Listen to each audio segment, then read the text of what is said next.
ঈদ মোবারক সব্বাইকে, দেশ ও প্রবাসের ব্লগ শেয়ার করব। ফার্স্টে চাঁদ রাতে বাচ্চাদেরকে সাথে নিয়ে তারাবাতি জ্বালালাম, তারপর রান্নাবাড়া, তারপর হচ্ছে কি বলে ঈদের দিন সকালবেলা সবাই মিলে নামাজ পড়ে আসলাম। ফিরে খাওয়া দাওয়া করে হচ্ছে ঘুরতে যাওয়ার আয়োজন। তার আগে হচ্ছে সালামি নিয়ে নিলাম। ঘুরতে যাওয়ার আগে হাজব্যান্ডের কাছ থেকে সালামি নিতে কিন্তু ভুলে যায়নি, আর বাচ্চারাও সেই সাথে সালামি নিয়ে নিয়েছে তার পাপার কাছ থেকে। আসলে সালামি নেওয়ার আনন্দটাই অন্যরকম। দিনটা এতটা দারুণ যাবে আসলে বাসায় বসে কিন্তু ভাবতেও পারিনি। আলহামদুলিল্লাহ, দেখ কত সুন্দর একটা পার্কে গিয়েছি। মাশাল্লাহ বলতে হবে, এত দারুণ দৃশ্য, সুবহানাল্লাহ। খুবই দারুণ ছিল, সবুজে ভরপুর, বিভিন্ন ধরনের ফুল ফল। এটা মেন হচ্ছে আকর্ষণ হচ্ছে টিউলিপানি পার্ক, নেদারল্যান্ডের আদলে কিছুটা করা, তবে মোটামুটি ভালোই সুন্দর ছিল।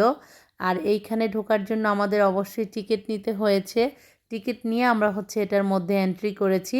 আর এই ব্লগটা হচ্ছে আমি চাঁদ রাত বলেন বা দিনের ঘোরাঘুরি সব কিছু মিলিয়েই বানিয়েছি। কিছু অংশ দেখবেন চাঁদ রাতের রান্নাবাড়া, কিছু অংশ হচ্ছে ঈদের মেহেদি, কিছু অংশ ঘোরাঘুরি, সব মিলে খুবই দারুণ। আর সবচেয়ে ভালো লাগার বিষয় যেটা ছিল আমাদের জন্য, এখানে স্লোভেনিয়ার ক্যাপিটালে যে মসজিদ আছে ইসলামিক, সেইটা দেখে আসছি। মাশাল্লাহ, মনটা একদম ঠান্ডা হয়ে গেছে। আলহামদুলিল্লাহ।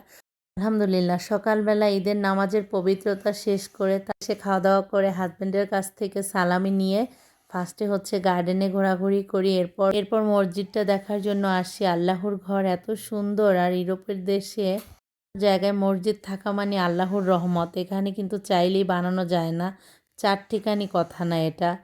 তাই হচ্ছে দেখতে যাওয়া। এত সুন্দর ছোট্ট একটা দেশ, সেখানে যে বড় এত সুন্দর একটা মসজিদ আছে দেখে মনটা ভরে গেছে।